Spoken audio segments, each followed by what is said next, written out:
6월 9일 월요일 매일 묵상을 시작하도록 하겠습니다. 오늘의 본문 말씀은 역대상 11장 20절에서 47절까지의 말씀입니다.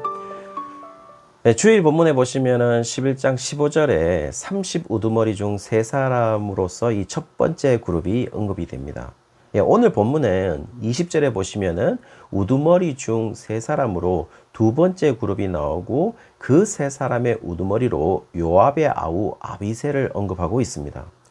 22절에는요, 우두머리 위치에 있는 또 한 사람을 언급하는데요, 갑세엘 용사의 손자 요야다의 아들 분하야라고 언급을 하고 있습니다. 각각 짧게 행적을 진술하고도 있습니다. 아비새의 경우는 20절에 창으로 300명을 죽였다라고 이야기를 하고 있죠. 그리고 분하야의 경우는 모압 아리엘의 두 아들을 죽였다라고 기록을 하고 있고, 눈이 내리는 날에 구덩이로 내려가서 사자를 죽인 일도 기록하고 있습니다. 그리고 키가 큰 애굽 사람도 죽였다라고 이야기를 하고 있죠. 그러나 이들의 공통점이 기록이 되고 있는데요, 그것은 아비새의 경우는 21절과 분하야의 경우는 25절에 이들이 30명 중에 뛰어난 것은 사실이지만 첫 번째 세 사람에게는 미치지 못했다라고 이야기를 하고 있어요. 그러나 지금 이 본문에서 이야기하는 것은 지금 언급한 아비새와 분하야는 분명 리더 그룹은 맞지만은 최상위 그룹으로는 보이지 않는다라는 것을 말해주고 있다라는 것이죠. 왜냐하면 두 사람에게 이 첫 번째 세 사람으로 구성된 최상위 그룹에는 미치지 못했다라고 기록을 하고 있기 때문입니다. 그러나 특이한 사실을 기록하고 있는데요, 25절 마지막에 보시면은 다윗이 분하야를 세워 시위대장을 삼았다라고 이야기를 하고 있어요. 여기에서 시위대장의 위치는 누가 시위대장이었는가를 보면 알 수가 있는데요, 실제로 이 위치에 있었던 것은 요압이었던 것으로 보입니다. 왜냐하면 요압이 시위대장이었다라는 구절을 발견할 수는 없어요. 그렇지만 열왕기상 2장 35절에 보시면은 왕이 이에 요야다의 아들 분하야를 요압을 대신하여 군사령관으로 삼고 또 제사장 사독으로 아비아다를 대신하게 하니라 라고 기록하고 있는 것을 보면 요압의 자리를 대신하여 분하야가 군사령관을 맡았다는 구절을 발견할 수 있는 것으로 봐서는 요압의 정치 권력적 위치에 분하야가 거기에 대신하여 간 것으로 보입니다. 왜냐하면 지금 25절의 시위대장이라는 이 히브리어는 미시마트라고 해서 신복, 신하, 순종하는 사람, 복종하는 무리라는 의미를 가지고 있습니다. 그리고 대부분의 영어 성경에서는 바디가드라고 이렇게 번역을 했습니다. 그 말은 결국 다윗에게서 가장 근거리에서 있었던 자로서 다윗 다음에 2인자라고 해도 지나치지 않다라는 것이죠. 그렇기 때문에 분하야 이전에 2인자는 누구였냐면 바로 요압이었던 것이죠. 그 자리를 지금 분하야가 차지하고 있다는 것입니다. 예, 그러나 여기에서 지금 분하야는 최상위 그룹은 아니었던 것으로 보입니다. 용사로서 차상위 그룹이었음은 이야기를 하고 있어요. 왜냐하면은 다시 말씀드리면 21절과 25절에 최상위 그룹에는 미치지 못했다라고 기록을 하고 있거든요. 그럼에도 불구하고 지금 요압의 자리까지 올라온 것으로 보여요. 지금 이 말은 다윗은 능력도 능력이지만 그에게 있어서 이제 인재를 등용할 때 가장 중요한 점은 바로 충성이었던 것으로 보입니다. 왜냐하면 요압의 경우에 주일 본문에서 드러나지만 역대기에서는 긍정적으로 묘사를 하고 있습니다. 이스라엘 군대 장관이었고 다윗의 곁에 늘 조언해 주는 자로서 좋은 역할을 감당했던 자입니다. 그런데요, 역사적 사실에서 보면은 요압은 다윗의 뜻을 거스려 가지고 아브넬과 아마사를 암살했기 때문에 다윗의 저주를 받았습니다.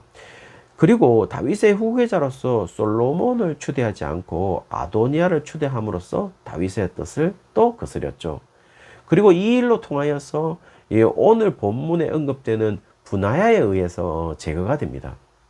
그리고 분하야가 그 자리로 가게 되는 것이죠. 특별히 분하야와 이 요압의 차이는 다윗 다음에 이 요압은 아도니아를 도와서 반역하려고 했고, 분하야는 솔로몬을 세우기 위해 다윗을 도왔다라는 것은 단순히 도왔다라는 것을 의미하는 것이 아니라 하나님의 계획이 무엇인지를 정확히 바라본 자가 누구였느냐라는 것을 좀 더 명확하게 밝혀주는 것으로 보입니다. 그리고 지금 26절에서 47절까지 나오는 용사들의 이름이 사무엘하 23장에 기록되고 있습니다. 사무엘하 23장에서 기록되고 있다는 것은 굉장한 의미를 가지고 있습니다. 큰 의미를 가지고 있는 이유는 뭐냐면은 사무엘하 23장 1절 상반절에 보시면은 이렇게 기록되어 있어요. 이는 다윗의 마지막 말이라 라고 기록되어 있다는 것이죠. 그렇다면요, 그 말이 주는 의미가 뭐죠? 다윗의 왕권 말기를 의미하는 것이고, 역대상 11장에 이 용사들의 이름이 기록되어 있다는 것은 마치 다윗이 예루살렘을 정복하고 33년 동안 다윗 말기까지 이들과 함께 한 것처럼 마치 보인다라는 것이죠. 그 말은 무엇을 말하는 것이죠? 다윗의 마지막까지 다윗을 배신하지 않고 함께 가고 있다라는 것입니다. 따라서 아비새와 이 분하야가 용맹하고 능력도 있는 자들이었지만 첫 번째 최상위 그룹보다는 못한 자들이었다라는 것을 알려주고 있지만 26절부터 기록되는 용사들이 다윗의 통치 말년까지 함께 했다라는 것은 그들이 능력보다는 다윗에게 충성을 보였다라는 것을 의미하고 있는 것이죠. 그리고 41절에 보시면은 우리가 너무나 잘 알고 있는 이름 하나를 발견하게 되는데요. 그것은 바로 밧세바의 남편이었던 우리아가 기록되는 것을 보면 오히려 사실 역사적 사실을 보시면은 우리아의 충성에 대한 다윗의 배신으로 우리아가 죽음을 당하게 되죠. 오히려 다윗이 배신하는 거죠. 우리아의 충성에 대해서요. 분명하게 다윗은 우리아의 살인자로서 그 죄가 죽음으로 갚아야 하는 것이지만 밧세바의 첫째 아이가 그 죄를 담당하는 것처럼 역사적 사실들이 이야기를 해주고 있습니다. 그리고 이 밧세바를 통하여서 예수님이 오시는 점은 다윗의 죄를 어떻게 회복시키는지를 정확히 보여주는 것이다 라고 말할 수 있을 것 같아요. 여기에서 다윗이 예수님이 탄생하셔야 하기 때문에 우리아를 죽이고 밧세바를 취했다라는 것이 아닙니다. 그들은 전혀 알지 못했죠. 어떻게 천년 후의 일을 알겠습니까? 그러나 지금 성경이 우리에게 알려주고 있는 것은 하나님의 계획과 섭리는 그렇게 흘러가고 있다라는 것을 의미하는 것이고, 그것은 다윗에 대한 충성된 자를 언급하는 것처럼 하나님의 역사는 바로 하나님에게 충성된 자를 통하여서 흘러간다는 것을 이야기해 주고 있다라는 것이죠. 여기에서 우리는 충성을 국가에 대해서 충성하는 것으로 애국심으로 생각하면 안 될 것 같아요. 여기에서 충성은요, 과연 100% 신뢰를 가질 수 있는가를 의미하고 있다는 겁니다.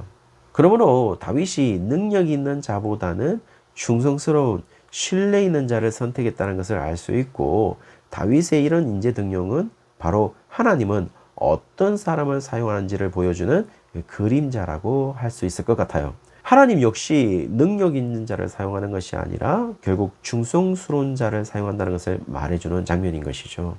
따라서 하나님의 계획의 실행은 능력 있는 자가 실행하는 것이 아니라 하나님의 계획을 완전히 신뢰하는 충성스러운 자가 실행한다는 것입니다.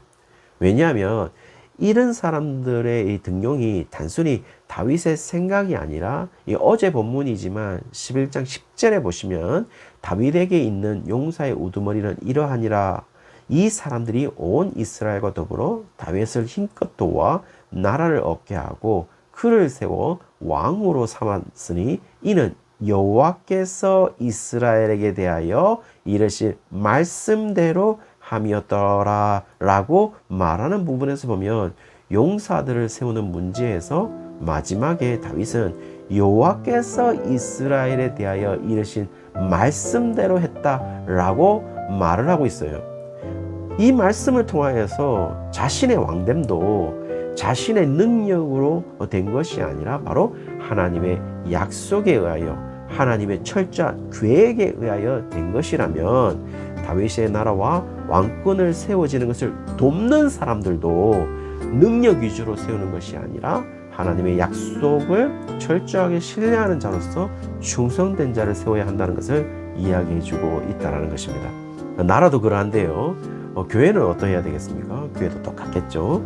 교회에 헌신하는 자들도 능력 있는 사람들이 아니라 결국 충성된 자가 이 헌신된 자의 자리에 가게 된다는 것이죠. 우리의 인생도 마찬가지입니다. 우리의 인생도 우리가 하나님의 약속을 얼마나 신뢰하는지에 대한 충성에 달려있다라는 것을 오늘 본문이 보여주고 있다는 것이죠. 그러므로 사랑하는 성도님들, 오늘 하루가 하나님의 약속을 철저하게 신뢰하는 충성된 하나님의 사람으로 나아가시기를 주의 이름으로 축원합니다.